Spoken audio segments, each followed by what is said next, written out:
Hello guys, नमस्कार, जोहार, सत श्री अकाल। एग्जाम फाइट टूर्नामेंट पर आप सभी का बहुत बहुत स्वागत है और एक नए सेशन में आप सभी का बहुत बहुत वेलकम है।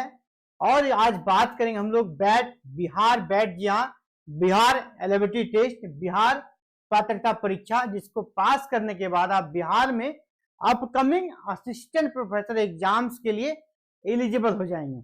और सबसे बड़ी खुशखबरी ये है कि आपको पता है ना, पहले आप कहते सर बैट पास करके क्या करेंगे, बैट पास कर लेंगे लेकिन हमारे पास तो पीएचडी रहेगा नहीं, सारा जॉब पीएचडी वाला ले जाएगा। तो नहीं भाई, आपका भगवान ने सुन लिया है ना, भगवान ने आपकी मुराद को सुन लिया है और कह सकते हैं इस बार पीएचडी वाले पे मेहरबानी भगवान ने कम किया है और मेहरबानी आप पे ही ज्यादा कर दिया है।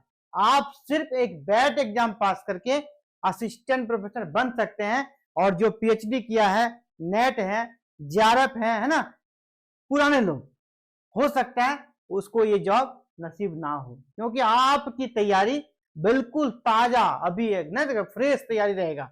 आपका पढ़ाई अभी कंटिन्यू है। कुछ जो पुराने लोग हैं उनका थोड़ा पढ़ाई का रिदम घट जाता है ना, एज के अनुसार वो फैक्ट होता है। दूसरा, लोग अलग अलग कुछ पार्ट टाइम जॉब भी कर रहे हैं, तो वहां जॉब में उसका समय जा रहा है। और जो बैट में बैठेंगे वो पीजी वाले बच्चे बैठेंगे, तो पीजी में जो आपका एनर्जी रहता है, जो आपका पढ़ने का पढ़ने का जो आवर रहता है, जितने घंटे आप पढ़ते हैं, वो कोई पुराने लोग नहीं पढ़ सकेंगे। तो बैट अगर आप पास करते हैं तो ये आपका क्या होगा, कॉन्फिडेंस पहला ये बढ़ा देगा। आप बैट पास करके मतलब असिस्टेंट प्रोफेसर का आधा आप यहां से क्रॉस कर चुके हैं, आधा मंजिल आप पा चुके हैं। दूसरा मंजिल आपको क्या मिलेगा, असिस्टेंट प्रोफेसर का एग्जाम। क्योंकि आपको पता होगा, आपने इस न्यूज को देख ही लिया होगा कि अब बिहार में अगर आपको असिस्टेंट प्रोफेसर बनना है तो क्या करना होगा, लिखित परीक्षा देना होगा। एपीआई बेस्ड नहीं होगा, यहां पर आपको लिखित परीक्षा देकर असिस्टेंट प्रोफेसर बनना होगा। और जो बच्चा बैट पास करके आएगा है ना, उसका कॉन्फिडेंस लेवल बहुत ज्यादा हाई रहेगा और तुरंत फिर से वो ये एग्जाम देगा। और आपको पता है यहां पर भी 2 पेपर होगा, पेपर 2 आपका अपना सब्जेक्ट रहेगा और आपने बैट क्रैक करके आया है, तो आपका तैयारी अच्छा था तभी तो आपने बैट क्रैक किया। तो जो बच्चा बैट क्रैक करेगा उसके सिलेक्शन के चांसेस बहुत ज्यादा रहेंगे। इसलिए बैट बहुत इंपॉर्टेंट है।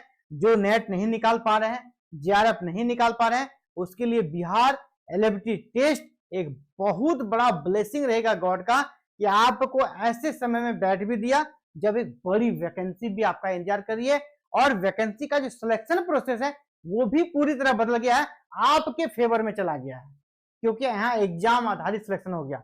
जिनके पास पीएचडी है, डिलीट है, एमफिल है, कोई मैटर नहीं, वो आपके बराबर में आके खड़ा हो गया है। ठीक है, यहां तक कि आप लीड कर जाइएगा, इसके चांसेस ज्यादा है, क्योंकि वो रिसर्च काम में इतने उलझे, रिसर्च का एक बिल्कुल अलग टॉपिक ही, अलग तुमने टॉपिक चुना, उस पर काम किया, तो उसका जो मेन स्ट्रीम का पढ़ाई है ना, वो थोड़ा स्लो पड़ जाता है। तो इसीलिए जो नए बच्चे हैं उसके लिए चांसेस बढ़ जाता है। इसीलिए बैट के बारे में हर एक जानकारी आपके पास होनी चाहिए। ठीक है, क्या योग्यता है, सिलेबस क्या रहेगा, एज क्या रहेगा, परीक्षा का पैटर्न क्या रहेगा, इन सभी मैटर्स पे बात करेंगे। पूरी जानकारी आपको मिलेगी और लास्ट में बात करेंगे एग्जाम होगा कब। ठीक है, तो चलिए सभी मैटर्स पे बात करते हैं। सबसे पहले ये न्यूज आपने जान लिया होगा कि बिहार में अगर आपको असिस्टेंट प्रोफेसर बनना है तो एग्जाम देना होगा भाई, है ना, एग्जाम देकर ही आप बन सकते हैं। इसके बाद अब बिहार में होगी पात्रता परीक्षा। आपको पता है बिहार में नेट के तर्ज पर, साफ साफ यहाँ पर देख पा रहे होंगे आप, राज्य के विश्वविद्यालयों में सहायक प्राध्यापक की नियुक्ति के लिए राष्ट्रीय पात्रता परीक्षा नेट, है ना, राष्ट्रीय पात्रता परीक्षा क्या है, नेट के तर्ज पर बिहार पात्रता परीक्षा बैट ली जाएगी। तो किसके तर्ज पर, नेट के तर्ज पर। यहां बहुत कुछ आपको कह सकते हैं इंडिकेशन मिल चुका है। किसके तर्ज पर होगा, तो नेट के तर्ज पर, यानी एग्जाम का पैटर्न और सिलेबस की झलक यहां पर हमको दिख गई है। तो सबसे पहले कुछ योग्यताओं वगैरह देख लेते हैं। शैक्षणिक योग्यता, सबसे पहले क्या हो गया, शैक्षणिक योग्यता, एजुकेशनल क्वालिफिकेशन आपका क्या चाहिए, तो आपकी पीजी कंप्लीट चाहिए। ठीक है, स्नातकोत्तर यानी पीजी आपका कंप्लीट चाहिए, पहला। नहीं है तो अपियरिंग को भी मौका मिलेगा, ठीक है, अपियरिंग को भी मौका मिलेगा। पीजी और अपियरिंग जिसका कंप्लीट है और जो अपियरिंग में जो फाइनल सेमेस्टर का में है, यानी लास्ट ईयर में, फाइनल क्या 4 सेमेस्टर का होता है ना, तो आपका अगर 2 सेमेस्टर हो गया, आप 3rd और 4th सेमेस्टर किसी में है तो आप फॉर्म भर सकेंगे, लेकिन रिजल्ट आने के पहले आपका ये कंप्लीट हो जाना चाहिए। तो पहला कंडीशन है अंक का भी अनिवार्यता है ना, कितना % मार्क्स चाहिए। तो देखिए अगर आप यूआर कैटेगरी में है तो आपके पीजी में 55% मार्क्स चाहिए। मान लीजिए जो अपियरिंग वाला बच्चा है, आप बोलेंगे सर अपियरिंग वाला बच्चा है, हमने फॉर्म भर दिया और बैट भी निकाल दिया, लेकिन बाद में पीजी में मेरा 55% नहीं आया, तो आपकी बैट की डिग्री इनवैलिड हो जाएगी। ठीक है, बैट की डिग्री आपकी इनवैलिड हो जाएगी। इसीलिए प्रयास आपको करना है, जो यहाँ पर दिया गया जितना मिनिमम अंक लाना है वो आपको लाना ही पड़ेगा। लेकिन जो कैटेगरी वाले बच्चे हैं तो उनके लिए 50% आपके पीजी में होने चाहिए। और एक सवाल, सर कौन अप्लाई कर सकता है, कितने आयु वर्ग के लोग अप्लाई कर सकेंगे, कितने मैक्सिमम एज कितना है? तो देखिए यहाँ पे मैक्सिमम एज का कोई लिमिट नहीं है। ठीक है, यानी ऊपरी आयु सीमा का लिमिट नहीं दिया है, कैपिंग नहीं किया है, ये कितने भी उम्र के हैं अप्लाई कर सकते हैं। आपको पता है 65 में जो असिस्टेंट प्रोफेसर है वो रिटायर हो जाते हैं। आपका प्रयास तो ये होना चाहिए कि 65 जिनका हो गया वो क्यों अप्लाई करेंगे, है ना। तो 65 से जिनका भी कम है वो आवेदन यहाँ पर कर सकेंगे। तो ये आपका हो गया आयु सीमा, शैक्षणिक योग्यता हमने बात कर ली। अब आपको यहाँ पर एग्जाम पैटर्न को समझाने का प्रयास करेंगे। सेम यूजीसी नेट की तरह, मैंने पहले कहा कि सेम यूजीसी नेट की तरह ही आपका एग्जाम होगा। 2 पेपर में एग्जाम होगा। यूजीसी नेट कितने पेपर में होता है? 2 पेपर में। पहला पेपर होता है जीएस पेपर, ये होता है कॉमन, है ना, सबके लिए, ऑल, ये सबके लिए रहता है। और ये रहता है आपका सब्जेक्ट का। दूसरा पेपर आपका सब्जेक्ट का रहता है। ठीक है, दूसरा पेपर आपका सब्जेक्ट का, पहला हो गया सभी के लिए। तो पहला पेपर में 50 प्रश्न रहेगा, प्रत्येक प्रश्न पर 2 अंक मिलेगा, तो यानी कितना हो गया 100 अंक का। पहला पेपर 100 अंक का होगा, नेगेटिव मार्किंग नहीं रहेगा। दूसरा सब्जेक्ट, जिस सब्जेक्ट से आप भरेंगे, आपका पीजी जिस सब्जेक्ट से हुआ है वहां से आपसे 100 प्रश्न पूछे जाएंगे। 100 प्रश्नों पर 200 अंक का एग्जाम होगा, यानी टोटल मिलाकर कितना हो गया, ये दोनों मिलाकर यहाँ पर 300। तो 300 नंबर का एग्जाम होगा और 300 टोटल फुल मार्क्स हो गया आपका। इसी के आधार पर फिर आपका कटअप बनेगा 6% रिजल्ट। रिजल्ट कितना दिया जाएगा? 6%। 6% रिजल्ट रहेगा, जितने लोग एप्लीकेंट रहेंगे उसके 6%। 6% में आपको आना है। कटअप जो कुछ भी हो सकता है, अलग अलग कैटेगरी वाइज कटअप बनेगा। ठीक है, तो ये फिर आपको ये भी पता है बिहार में मेल फीमेल के लिए फिर अलग अलग यहाँ पर आरक्षण दिया गया है, उसके संदर्भ में भी यहाँ पर उसका लाभ उसको मिलेगा।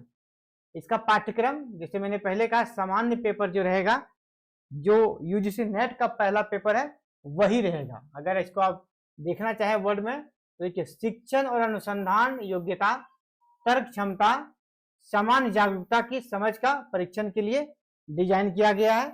यानी सेम यूजीसी नेट का पेपर 1 आप देख लीजिए, नेट का पेपर 1 वही रहेगा, यहाँ पर का भी पेपर 1 वही रहेगा, लेकिन थोड़ा इसका लेवल जो है ना, लेवल पेपर 1 का यूजीसी नेट की अपेक्षा थोड़ा डाउन रहेगा। इसी को याद रखिएगा, जब भी किसी स्टेट का सेट होता है उसका लेवल यूजीसी नेट की अपेक्षा डाउन होता है। आपका विषय में जो सब्जेक्ट है वहां भी जो प्रश्न आएगा ना, उसका भी लेवल यूजीसी नेट के कंपेयर में लो ही रहेगा। इसीलिए बैट निकालना आपके लिए आसान रहेगा। ठीक है, बैट निकालना आपके लिए आसान रहेगा। तो चलिए फिर से एक बार चलते हैं थंबनेल पर और देखें क्या क्या हमने यहाँ पे लगाया था आप सभी के लिए। योग्यता पर बात कर लिया हमने, योग्यता पर हमने बात कर लिया है। क्या योग्यता रहेगी? पीजी 55% मार्क्स के साथ। अपियरिंग हो तो आपको बाद में 55% मार्क्स लाना ही पड़ेगा, या कैटेगरी वाले हैं उसका 50% मार्क्स भी चलेगा। इस पर बात हो गई। Syllabus same as UGC NET. आयु सीमा कोई भी ऊपरी आयु सीमा नहीं है। परीक्षा का पैटर्न भी हमने बता दिया, 2 पेपर में एग्जाम होगा।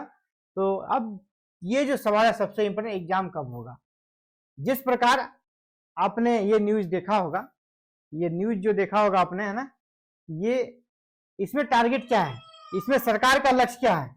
इसमें टारगेट यही है कि यहां पर कहा जा रहा है कि जो एग्जाम बेस्ड सिलेक्शन होगा, जिसमें लिखित परीक्षा में 80% वेटेज, एक्सपीरियंस में 10%, इंटरव्यू में 10% वेटेज दिया जाएगा। और यहां क्या लिखा है, इसको मैं थोड़ा अलग कलर से सर्कल कर देता हूं। अगस्त तक याद रखिएगा डेट, अगस्त तक करीब 2500 से अधिक सहायक प्रोफेसरों की नियुक्ति नई नियमावली के आधार पर करने की तैयारी की जा रही है। तो अगस्त तक जब नई कह सकते हैं नई प्रक्रिया के तहत नियुक्ति प्रक्रिया को अंजाम देने का प्रयास है, यानी बैट का नोटिफिकेशन बहुत जल्द आएगा, क्योंकि पहले बैट ही आएगा, इसके बाद ये वैकेंसी आएगी। तो बैट के लिए आपके पास समय, मेरे ओपिनियन से अगर सब कुछ सही रहा तो बहुत ज्यादा नहीं है। बैट का नोटिफिकेशन कभी भी किसी भी दिन आ सकता है, इसके चांसेस हो रहे। एग्जाम कब होगा? एग्जाम आप याद रखिए कि ये जो वैकेंसी आएगी ना, मैं पहले कह रहा हूं, असिस्टेंट प्रोफेसर की वैकेंसी आपका अगस्त तक आ जाएगा। यहाँ भले लिख दिया है कि कंप्लीट कर लेंगे, लेकिन नहीं, वो वैकेंसी अगस्त तक आ जाए और इसके बाद नवंबर में चुनाव है, तो बैट का भी विज्ञापन आएगा, आपसे फॉर्म ले लिया जाएगा, असिस्टेंट प्रोफेसर का भी फॉर्म ले लिया जाएगा। एग्जाम चुनाव के बाद होगा सर। तो फिर बैट वाले का क्या होगा? बैट वाले के लिए फॉर्म रीओपन होगा। ठीक है, ये वैकेंसी लंबा चलेगा, क्योंकि सरकार चुनाव के बाद कोई भी सरकार काम करती है क्या? नहीं। तो ये आपको फॉर्म भरवा लिया जाएगा ताकि आप फिर से इसी गवर्नमेंट को वोट दीजिए, है ना, ताकि आप असिस्टेंट बन सकिएगा, क्योंकि ये वैकेंसी निकाल के छोड़ चुकी है। तो वही होगा, मैं कह रहा हूं वही होगा। बैट वाले के लिए फॉर्म बाद में रीओपन होगा, बैट वाले के लिए फॉर्म रीओपन होगा। और आपको ये भी कह रहा हूं, ये 2500 पदों पर ये जो वैकेंसी आ रही है, इस एग्जाम के बाद फिर से 2500 पदों पर वैकेंसी आएगी, क्योंकि अब 5000 पदों पर वैकेंसी आनी थी, जिसको कि 2 फेज में सरकार ने कराने का निर्णय लिया है। इसलिए अभी पहला फेज में 2500, फिर दूसरा फेज में 2500 आएगा। एग्जाम आधारित सिलेक्शन प्रक्रिया होगा। और जिस प्रकार मध्य प्रदेश में किया जा रहा है, मध्य प्रदेश में एनडीए की गवर्नमेंट है, यहाँ भी एनडीए गवर्नमेंट है, तो सेम उसी तरह, ठीक है, मध्य प्रदेश में फुल्ली बीजेपी का मेजोरिटी है, तो बीजेपी की गवर्नमेंट है, और यहाँ पर भी बीजेपी जेडीयू के साथ मिली हुई है। तो दोनों का कह सकते हैं उसी को फॉलो किया जा रहा है। एक तरह देखा जाता है एमपी को ही यहाँ पर फॉलो किया जा रहा है, इसीलिए ज्यादा चांसेस हैं एमपी की तरह यहाँ पर प्रक्रिया अपनाया जाएगा। तो फिलहाल साथियों, और इस बड़ी अपडेट के साथ आप सभी से विदा लेने का समय आ गया है।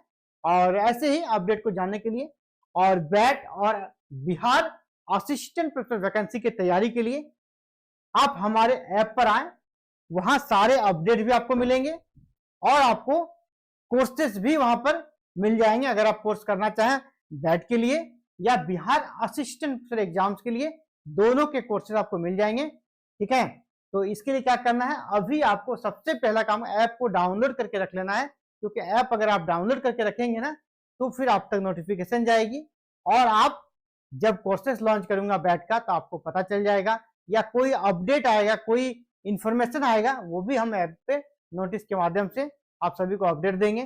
पर्सनल चैटिंग की भी व्यवस्था है, वहां आप हमसे चैटिंग भी कर सकते हैं, और ऐप का लिंक इस वीडियो के डिस्क्रिप्शन में आपको मिल जाएगा। हमारा कॉलिंग नंबर भी है, उससे आप हमसे बात भी कर सकते हैं। व्हाट्सएप नंबर है, उससे भी आप हमसे चैटिंग कर सकते हैं, ऐप के माध्यम से भी हमसे चैटिंग कर सकते हैं।